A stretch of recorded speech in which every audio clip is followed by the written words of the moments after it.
at na-receive po or kasalukuyang nagko-coordinate po ang ating police dun sa concerned branch 26 of Santa Cruz, Laguna. And we have some of the personalities subject of that warrant of arrest are actually in custody sa Philippine National Police kasi restricted custody sila doon.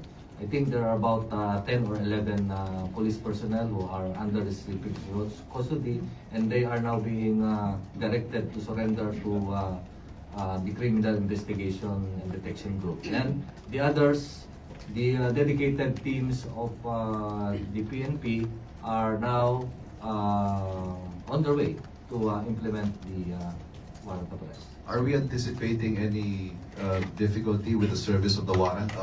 Do we know the whereabouts of Mr. Ang?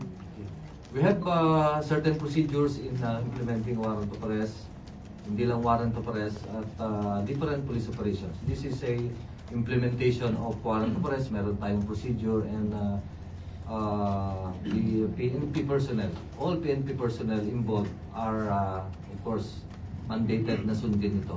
At gagawin nilang lahat para ma-implement. Again, yung whereabouts po ni Mr. Ang, okay po natin.